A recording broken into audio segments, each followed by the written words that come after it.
We're getting the wave. Great. Well, good afternoon, everyone. Thanks for attending a lunchtime session, or at least it feels like a lunchtime session for some of us.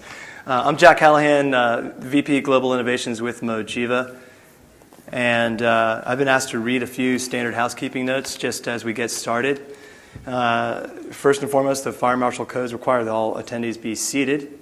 Please don't stand, that's you. Oh, okay. Don't stand against the wall or sit on the floor. Please help reduce distractions by having you and your fellow session attendees silence your mobile phones. You can keep them on, obviously, just turn off the sound effects. And there's a way to submit an evaluation form at the end of the presentation via the AdTech app. It's downloadable at iTunes, Google Play, and the BlackBerry Store. And then finally, the presentation is being audio and video recorded, so any questions to the sessions need to be asked using the handheld microphone, which will be, I guess there's one right there in the center aisle, and we'll probably have one passed around. And that's it. It says check out presentations at the AdTech Tutorials Theater on the show floor. There's multiple presentations per day. Scheduling and course information is available at the AdTech app, and that's my pitch for AdTech. Beautiful job. Perfect. Great. Well, we have been asked to do an overview session on the next generation promotions as it relates to mobile. Again, I'll pass it through to the fun pictures. Jack Callahan, working with Mojiva, we're a mobile advertising network. We focus on brands. We also have a direct response element to our company, but by and large, we're doing a lot of work with brands, helping brands put smart ads on smart devices. So I sit in front of a creative alliance I've put together that helps agencies and brands understand how to create, devise, produce, and deploy rich media ads that help really bring the message forward. There's so much evidence out there that I think anyone here in the room would agree. When you see a standard banner, it's interesting. When you see a rich media ad, it really grabs your attention. So they generally have 3 to 5x more impact on people, and that's what I'm trying to help brands and agencies get their heads around and what they can do. And within that, I've been doing work in social and local, and now within local, kind of tapping into what can we do around couponing, how can we drive opportunities that bring it back to the brick and mortar. Thanks, Jack. Hi, everybody. I'm Rob Fugetta. I'm the founder and CEO of Zuberance and author of Brand Advocates. One quick question for you guys. How many of you have heard of the term brand advocates? By show of hands. That's pretty good. Almost everybody. So what I'm going to be talking about today and sharing with you is how you can leverage your advocates across social networks and even mobile and digital to attract new customers, to turn your advocates into a marketing force. And in the back of the room is a colleague of mine, Debbie Nagawa. And Debbie, can you raise your hand? I know she'd stand up, but she just had a tennis accident, and so she's on crutches, and she's got a bad sprained ankle. But if you give Debbie a copy of your business card at the end of the session, we'll do a drawing, and we're going to send you a couple or three. We'll do a drawing for 2 or 3 copies of the book. Glad to do that, and glad to be here with Jack. And by the way, thanks to Jack, because we should say that Jack was sort of pressed into action at the last minute. Laura Marriott, who was going to be my co-presenter here today, got stuck in Denver due to a snowstorm. You guys have probably heard about the big snowstorm that hit Denver, and so Laura's stuck in the airport, wasn't able to make it. Delighted to have Jack back. Jack, thanks for jumping in and You're welcome. And pinch hitting for Laura. And I'd also say then go easy on me, because I'm going to take you through some of Laura's slides that I hadn't had a lot of time to really get deeply involved with, but I do understand them at the higher level. And I would definitely recommend, if you want to learn more about QR and how that can impact your business, I wouldn't go past Laura. She's definitely the resource and the expert in that space.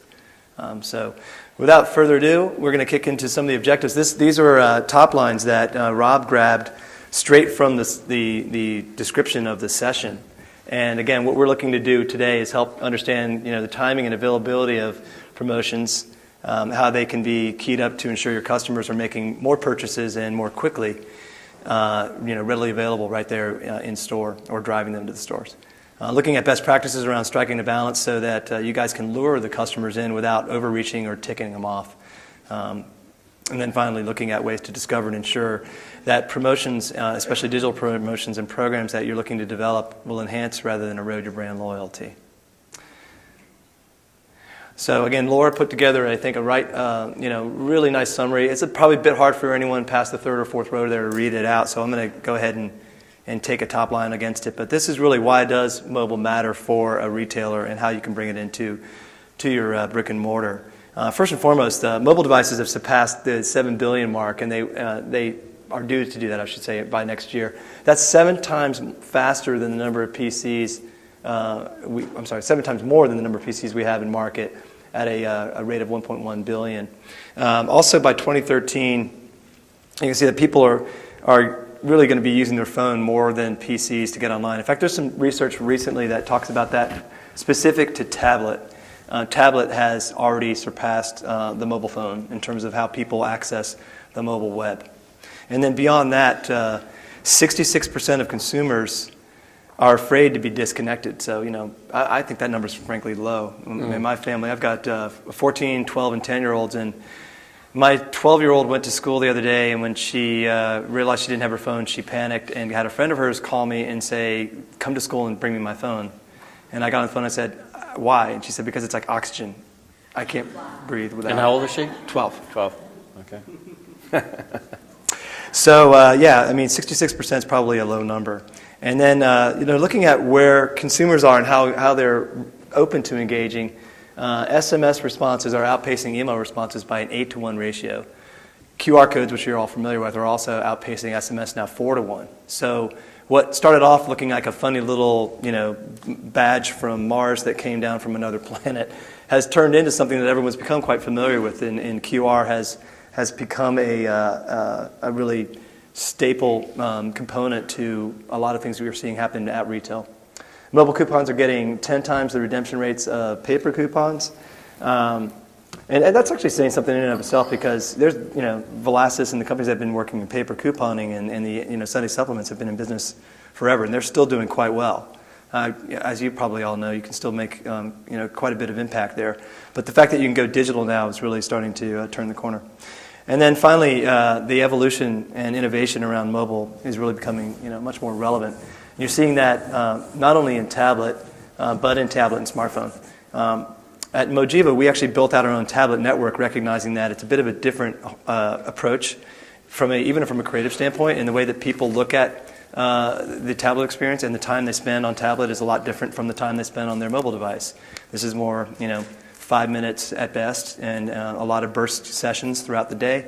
Lots of times when people are on tablets, they're in for as much as 2 hours, generally looking at long-form video. In terms of Android and iPhone, they're definitely dominating the market. The rich media experience is now tacit across the board, and no doubt that smart devices are changing the way consumers experience and consume media. And Jack, just to contribute a thought here, the customer segment or the consumer segment that we work in at Zuberance is brand advocates. And what we've seen with brand advocates is that they are your most loyal, most engaged, and most enthusiastic customers, and they want to recommend you right away. So if they walk out of your restaurant and they've had a great meal, they want to use their mobile device to recommend you right now. That's sort of the level of exuberance and passion that they have about your brand. So certainly we're seeing from our perspective how advocates want to use like the right now technology to be able to walk out of a restaurant and recommend you, or recommend you while they're having the meal or while they're in the fitness club or gym. So we're seeing a big adoption of mobile among brand advocate consumers. Absolutely. Let's kick over into QR. And again, I would highly recommend getting in touch with Laura Marriott. If anyone wants to learn more about QR, come up at the end of the session and I'll give you Laura's contact information. Again, she's the queen of QR. But QR codes have definitely evolved and become a staple within the environment of retail and point of sale. You can connect on a one-to-one basis. You can send a lot more information through QR. People are not afraid of it anymore. They know how to use it. They're influencing purchase decision. There's a tremendous amount of in-store opportunity to extend that information promotion without any clutter involved. you're definitely enhancing the engagement and integration. I think it's actually interesting that you can retarget and you can do other things. Once people pull down a QR code and they establish a relationship with the brand at that level, they've opened up their door, so to speak, or raised their hand to allowing you to continue to communicate with them. Again, that's driving more awareness for your brand, and you get a lot of ROI. There's a lot of data around what you can do in QR. You can learn from that data to help develop more targeted campaigns, and again, retargeting customer experiences.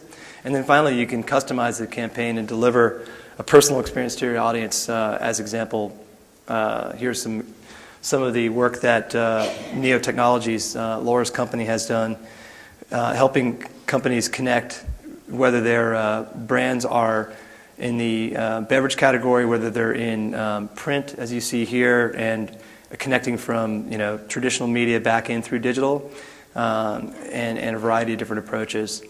There are other promotion and loyalty cases that you can dive into. This, by the way, this presentation will be available to everyone afterwards, so you can take a closer look at what's available around using QR to leverage promotion. But again, you can see here it really cuts across a broad spectrum of different opportunities. Whether in this case it's really more about incentivizing through a raffle. So using the QR code to get people to engage and get an opportunity to be potentially a big winner. You can look at it from a perspective of more description around brands. So in this case, it's a QR code that shows you how to build out a recipe for the product and make your own drink, which wouldn't be the worst thing. And then there's other promotions and loyalty programs that really talk more about driving points, watching a video, seeing something that's going to provide you value, but in transparent value, in the way that you're going to be able to redeem points that you're going to gain for looking at the information. There's a couple companies out there. One's called M-Session, another one's called Keep, K-I-I-P. They've been at the forefront of this kind of new trend that we're seeing around loyalty programs. Think of it as my points for everybody else, I guess, because my points is probably more targeted at the 40-plus audience. What these other companies have come forward with are ways to allow you to create a brand experience and bring it into retail that's all driven by loyalty and points programs. Just a few other examples here with L'Oreal and Macy's.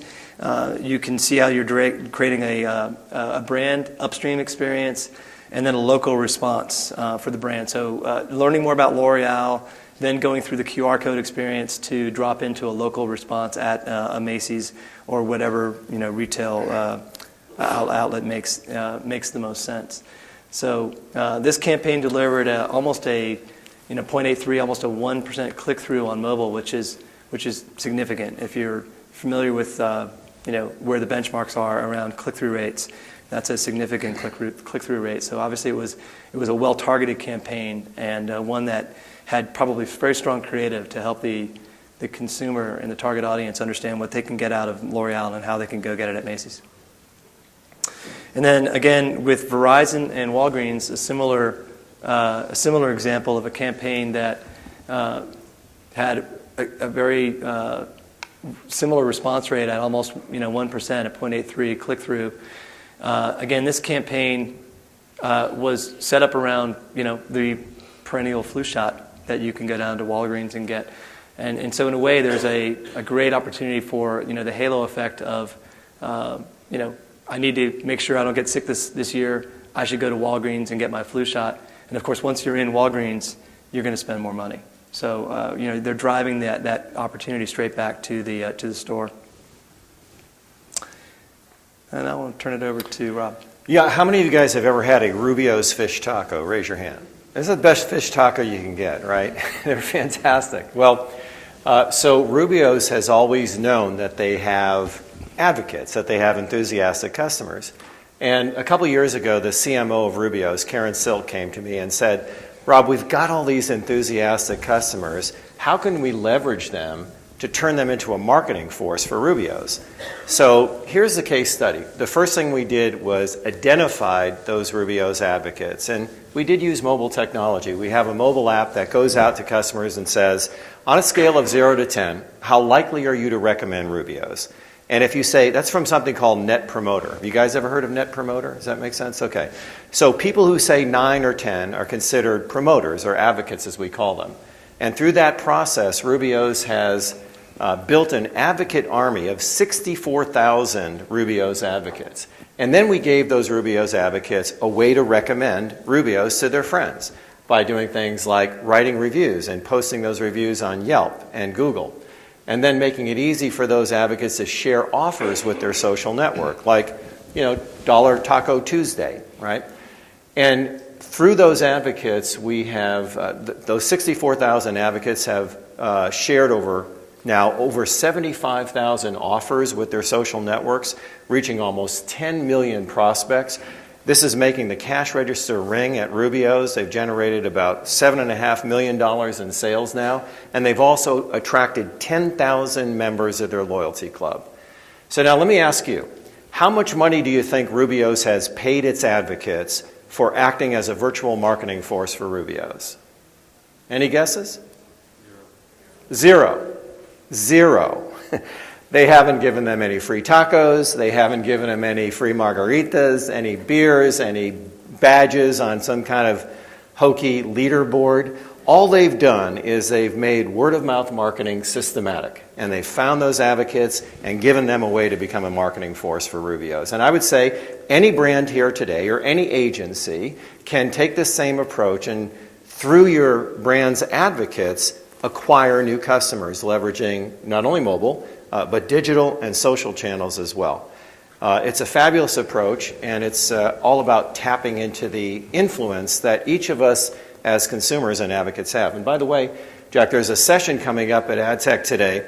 It starts at about 3:30. It's called Under the Influence, and it's a companion event here at AdTech. And I think it's free to everybody who is registered for AdTech. And so I'd invite you to come by and hear more about it, because you're going to hear a lot more about how to do social advocacy via mobile and digital in the same way that Rubio's is doing. It's a great approach, really. I think there's another Under the Influence around 5:30. It's a cocktail party. Oh, that's right. Yeah, that's probably the more interesting one to go to. Right. I'll share with you quickly because, I always get this question. Well, this works great for Rubio's. That's fish tacos, but we're a B2B brand. How could this approach of finding and, igniting your advocates, how could that work for a B2B company? And will this only work in fun categories like fish tacos or fitness or Apple or whatever the category might be? This is an example of a B2B company in a not very sexy category called desktop virtualization software, and the company is called Parallels. And here's the question. Do you think that B2B customers will recommend the companies that they do business with or the products or services they've purchased? Will B2B customers recommend? And the answer to that is a resounding yes. And here's an example. So this is Parallels software, and using the very same approach that Rubio's has used, they built an army of over 40,000 advocates, and those advocates now serve as a powerful marketing force for Parallels, driving sales and leads and content sharing and reviews. And again, my question is, how much do you think Parallels is paying its advocates for these types of results? And again, the answer is zero. They're not paying them anything, not giving them any swag, not giving them any baseball hats or anything like that. They're basically tapping into the authentic enthusiasm that Parallels customers have for this product, and they're leveraging digital, social, and mobile channels to get Parallels advocates to spread the word about Parallels and bring in new customers. And I'll end just with this one note here, because we're looking at some of these click-through rates, and they're pretty darn good. Here, with the Parallels case study, they're getting on average, are you ready for this, a 30% sales conversion rate. I said 30%, 30%, and let me define what I mean by that. When Parallels advocates share offers with their social networks, like $10 off, the new version of Parallels, of those people who click to that offer, 30% of them are buying a new version of Parallels. And I've been in marketing for 25 years. I was at Apple at 10 years, and I've never seen conversion rates like this. How is it that this company is getting a 30% sales conversion rate? Does anybody want to venture a guess why they're getting a 30% sales conversion rate when advocates share offers with their friends? What's happening here? What's causing this? Trust. It's the 5-letter word. When you share something with your friends, you trust your friends and your friends trust you, according to Nielsen, about 4 times more than we trust marketers. And this is the trust and virality at work to drive a 30% conversion rate when Parallels advocates share offers with their friends. And Jack, they're using mobile to do this as well. So you can self-identify as a Parallels advocate, you can send out an offer via mobile devices and tablets, and you can write reviews. All this can be done in mobile environments and digital and social as well. So again, will it work in B2B? Absolutely. And if you go to our website, Zuberance.com, you'll see about 10 more great case studies like this. So you can see how this can work for you, whether you're a B2B, a B2C, whether it's fish tacos or antivirus or virtualization software that you sell. I'll just finally, before I turn it back over to Jack, is, we always get asked, so how do you really do this? What are some of the best practices? And we've already talked about don't pay or provide incentives. I would just say one other thing out of these 5 here is that, as marketers, we're all campaign-oriented, right? We're all the 30-day campaign, 90-day campaign. The one other piece of advice that I would give you is that when you find your best customers, your passionate advocates, this should not be a short-term campaign. It's a long-term relationship.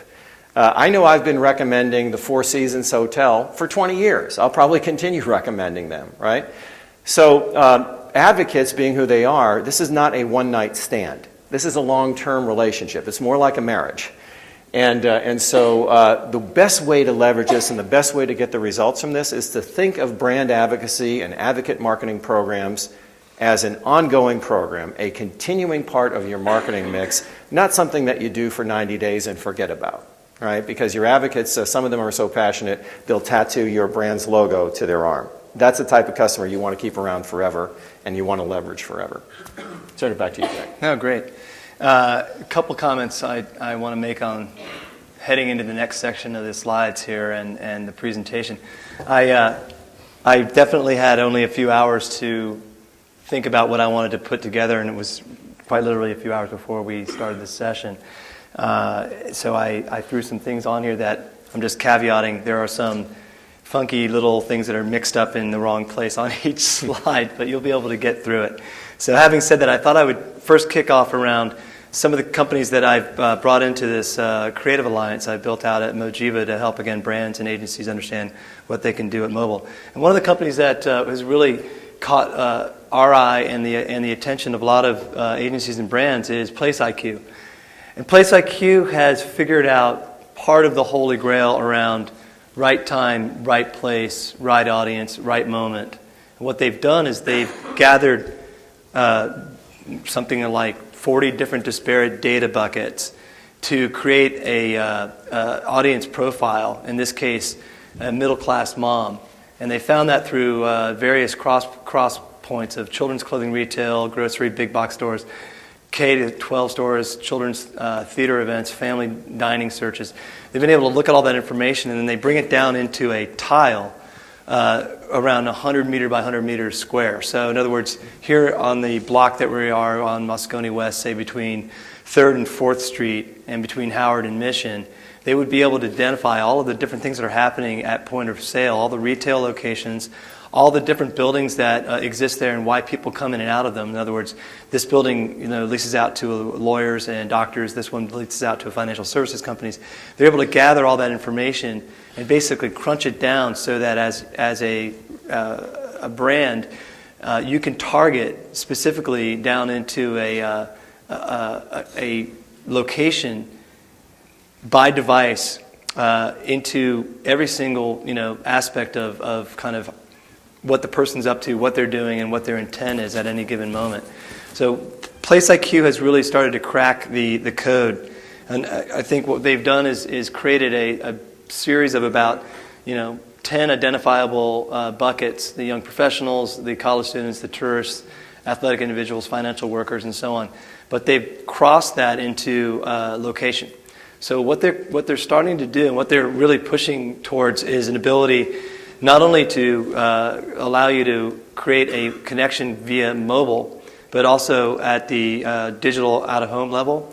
If you have digital signage within your store, if you have signage along the highway on the way to the store that's digital, they can actually capture and throw messages up against all of those different components. So what they're doing at Place IQ is something that has caught our attention. We've brought them into our Creative Alliance. Our rich media partners are now able to use these guys as well, so that we can start to put a dynamic rich media ad literally here in and around the Moscone Center, targeting tech enthusiasts and putting an ad out there for Parallels, as an example. That might be something people here would be interested in. Other directions I thought I would take you down the path of is looking at some of the technologies that are front and center, even within iOS. So how many people have an iPhone in the room? And within iPhone, have you seen the Passbook application? It usually is native. It's basically sitting on the front page of your app, unless you've changed your page order around. But on your home page, you probably have Passbook. Passbook is an interesting phenomenon. What it's done is it's starting to allow basically all of these credit cards and affinity cards, my Starbucks card, my Macy's card, my Banana Republic card, all those things to basically become digitized. And now they sit inside Passbook. So when I walk into stores, not only do the stores recognize me, but they also remind me that I have an offer.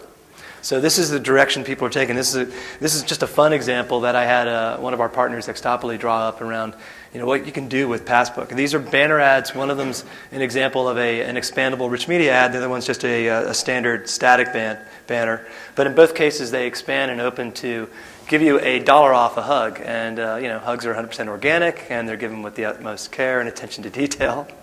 But ultimately what it does is it takes you over to Passbook.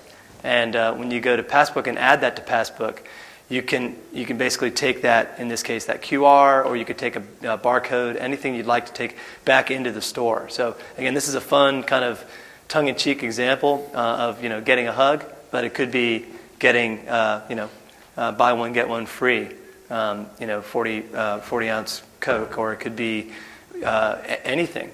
Come in and test drive the new Volkswagen. So there's a variety of different approaches you can take with this. But I've seen a lot of things that help people move into couponing, but I've never seen anything that I think is going to take off as quickly as Passbook, largely because of its capability to allow you to take your current affinity programs, again, your cards and the things that you've already started to establish as ways to communicate with your customer, and bring them into one simple application that is ever present and can be constantly updated. And Jack, just an update for you Giants fans. The Giants now lead 7-0 over the Rockies in the second inning. So don't feel like you're missing anything, because the game's basically over already. It's a blowout. Sometimes I look at banner ads, and again, I sit in front of a Creative Alliance, and I yawn, and I think, when are we going to get past banners? Or what can you do with a banner that would make it much more compelling? We were working with the ad agency for FedEx, BBDO in New York, and their mobile partner, OMD, Airwave. And we were trying to figure out how we can help FedEx build out an experience that allows users to understand, small businesses owners particularly, why they should download the FedEx app. And we started off with banners because, unfortunately, whether you like them or not, that's the common inventory that you're going to get in mobile. But we took a twist on it and thought, well, what's the one thing about FedEx that really makes you feel secure and makes you feel ensured that, for example, the storm that's hit Denver, that your FedEx package is actually going to get overnighted to San Francisco. It's the FedEx guy. So we thought, well, why don't we just drop the FedEx guy right into the ad? And so we spent a day in a studio with an actor and shot this. Found that FedEx tube box, fit it to the sizing of the of the banner, and really brought the message home. And again, this really strikes home a couple of different best practices. One is, when you think about doing something as disruptive as this, you want to understand how quickly you can be disruptive and not irritable, as was one of the talking points from the beginning of the presentation.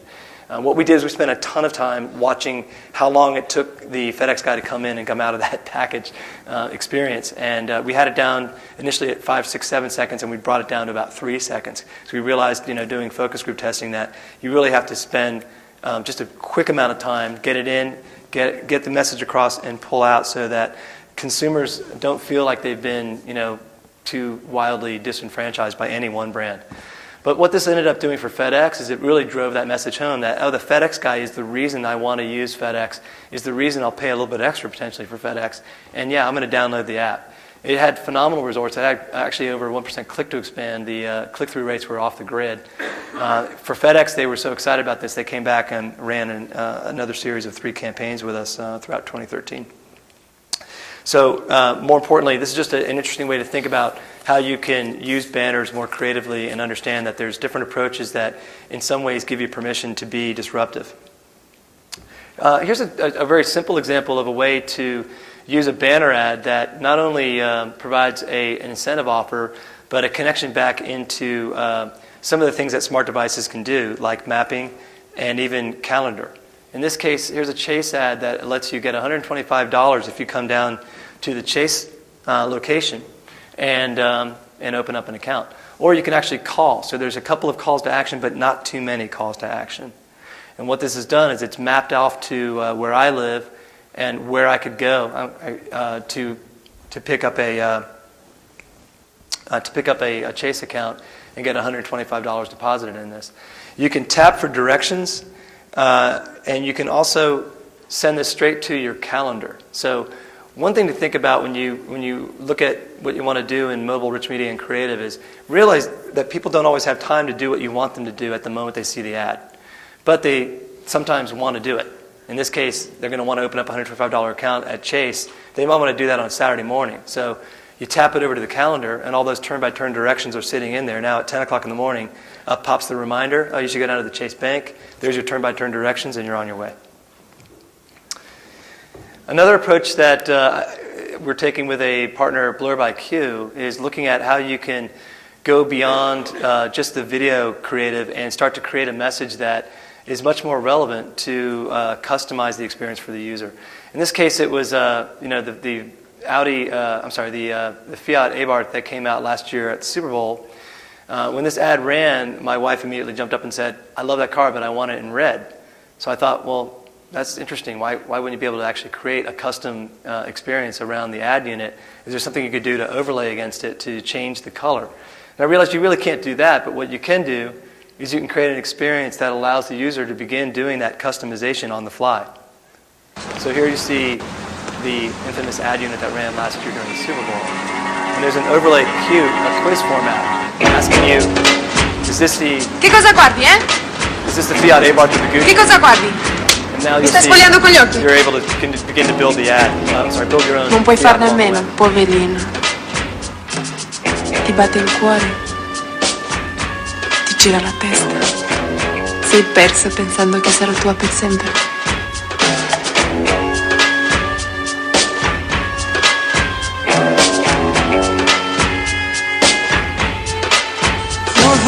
Freedom, just anger, blood is red.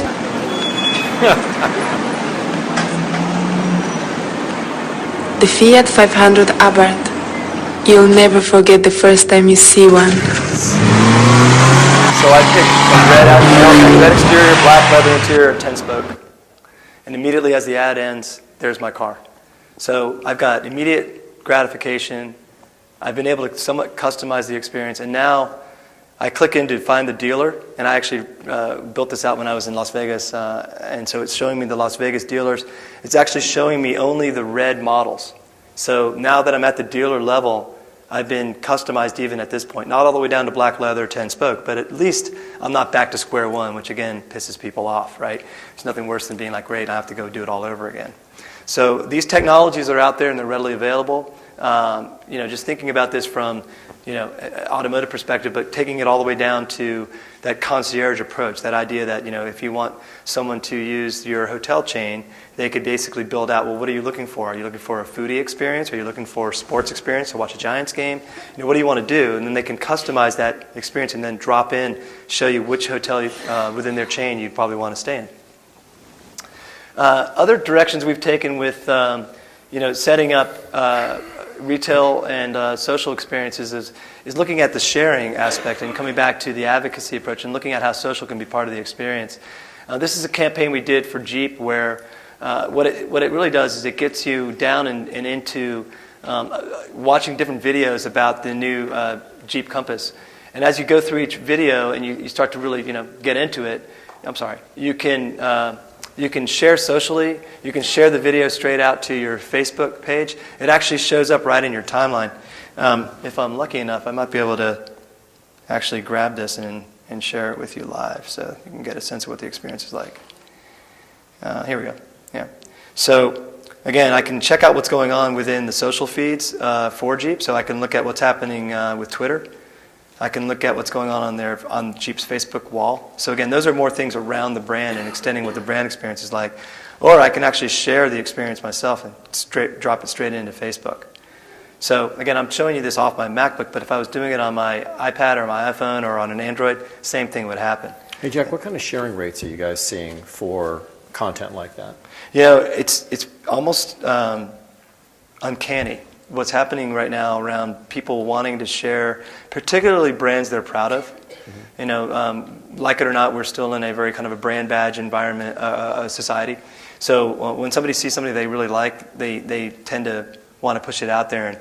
And within Facebook, we're seeing share rates, so earned and shared media, that are 3 to 5x build-outs against the buy. So in other words, if somebody's spending, say, $100,000 to do a campaign, they're getting $200,000 and $300,000 in value around the shared and earn experiences. Are you seeing double-digit sharing rates, like above 10%? Yeah, we're seeing, I can't disclose exactly, but we're definitely above 10% on shares. Yeah, I can share with you guys that for advocate marketing programs across the board, we're seeing advocates sharing content and offers at about a 20% clip or greater. So 20% of those advocates who have the opportunity to share content or offers are actually doing that. It's a very high sharing rate, but it speaks to two things. One, it's advocates that are passionate about your brand, and number two, we're making it, through examples that Jack is showing like this, really easy for people to share with their friends great content that either they've created or the brand has provided to them to share with their friends and their other members of their social networks. Right. This is what I've seen a lot of is, people will come in and they'll grab the ad and they'll grab the experience in the video, and they'll do something like this. They'll say, I'm thinking about getting one of these. What do you think? So they're going out onto Facebook, throwing it up onto their timeline, and basically allowing their friends to share and socializing the ad kind of as an adjunct of that whole experience. But if I go ahead and hit share on this, it'll ultimately show up everywhere across all of my Facebook environments immediately. But I'm not going to do that right now. Should we, by the way, if anybody has a question, would it be okay for them to step up and ask it now so we can... Yeah, happy to not be the only two people talking in the room. Feel free to jump up and grab a mic, or else we'll just keep pushing forward. Yeah, okay, why don't I push forward a little bit? I'm going to just drop into tablets briefly and then close out with a couple of other experiences I've seen around retail and connective tissue, so to speak, back to retail. But understanding tablets is something that I've really had my head locked in on the last 2 years. Involved in a big project with Viva Key, where we launched over the last 2 weeks. If you look into some press around this, you'll see there's 3 ad units that we collectively within this Viva Key tablet lane came forward with to understand these are the units that are most, agreeable to consumers, agreeable to publishers, and agreeable to the apps and environments. Ultimately, what you're seeing happen in the convergence is people have been moving away from their laptops and away from their mobile phones and allowing a tablet to really be the one content consumption hub. And that's for a variety of reasons, not the least of which is the portability of the tablet, and especially now that tablets have become, and there's one right there actually taking a picture, but the big, standard Apple iPads are now being brought down into more of a mini device that people can actually bring anywhere they'd like, and it's not as bulky. But some of the takeaways around why people love their tablets and what they're doing with them are everywhere from sort of the logical and kind of profound to the sublime and kind of funny. So everything from the amount of money that they'll spend per app and in-app, which is roughly $34. It's a pretty amazing figure. To where they're actually consuming the media, which sometimes is the bathroom, not surprisingly. And then the percent of tablet users who are doing various activities is an interesting capture. You see, email is still a big part of that experience, but gameplay starts to kick in. Using social networks is a huge part of what's happening there. watching video is probably a number that's underreported. I'm seeing more information that shows that there's a ton more video being consumed on the tablet level. Hey, it's really fun to be like at a Carrie Underwood concert and have someone standing in front of you with their tablet taking video. You're like, dude, would you sit down, please? I talked a bit earlier about using and leveraging what smart devices can do and what's kind of embedded within the device. And as we know, most of us probably check the weather on our iPhones or on our pads on a daily basis.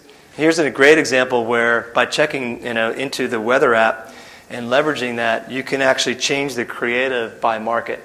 So last spring when we ran this campaign for Burberry, in New York it was 62 and raining. So we featured the classic Burberry trench coat in this ad unit, while at the same time in Dallas it was 82 and sunny. And this particular getup from Burberry was featured in the Dallas market. So really interesting to think through ways that you can start to leverage what devices are about, what kind of experiences people are actually having in that market, and driving that immediacy around it. Looking at customizing rich media and video formats, you saw some of that earlier with the example for Fiat. But again, being that this audience is probably more focused on retail, I thought it'd be interesting to share with you some of the things that American Eagle is trying to accomplish in market, where they're getting, again, a younger target audience to look at their brand and engage in it. In this case, they're actually letting them kind of come in and engage in the brand and become potentially an American Eagle outfitter model. So this was a campaign that reached out and really struck a chord with that audience. And then finally, and again, in deference to some of what Rob brings to the table around advocacy and around how you can work with the social side of what you can do with mobile and rich media, I thought I would take it a little bit more in another direction around what you could do even with the specific rich media and with a specific social partner in Pinterest. Pinterest is a phenomenon that I think everybody is now familiar with. But what we're seeing here is an ability for Pinterest to, again, help you extend a message around a campaign. So again, for the Jeep 2013 Compass, we went into a campaign that allowed you to basically swipe through and look at different images of the Jeep Compass. And anytime you liked an image, you could come over and pin it. And that pinning, once you've done that, you can drop in some information around it. You can, send it to your specific Pinterest boards, and then you're prompted with a success screen that really makes it a very sort of inclusive experience happening within the ad unit. So if one thing that we constantly advocate is make sure that if somebody's out on TMZ or ESPN or they're checking out, they're playing Temple Run, but they do see the ad that you put up there, and they get into an experience like this, they can always get back to their game. They can always get back to ESPN. They can always get back to their content, the reason that they actually were on their phone in the first place. That said, we try at Mojiva, we try to make the experiences all inclusive, if you will. So in this case, with Pinterest, you started off with a banner, you got into it, you started looking at some Jeep Compasses, you pinned a few of them out to your Pinterest boards, and you're done. So that's what we had to bring to the table today. Mm-hmm. And we'll turn it back over to you guys. Questions? Are you guys using any of these approaches that Jack is talking about, or in my case, online advocacy, social advocacy, finding and turning advocates into marketers? Is this ringing a bell with you guys? Are you using some of this stuff yourself? Anybody want to contribute a thought, share a thought? How about this? The first person that comes up and asks a question, I'll give you a free copy of Brand Advocates, the number one book in the category. It's a small category, but it's the number one book. You got it. You have to go to the microphone, though. Well, I have a quick question. All right. For the brand advocacy, is there a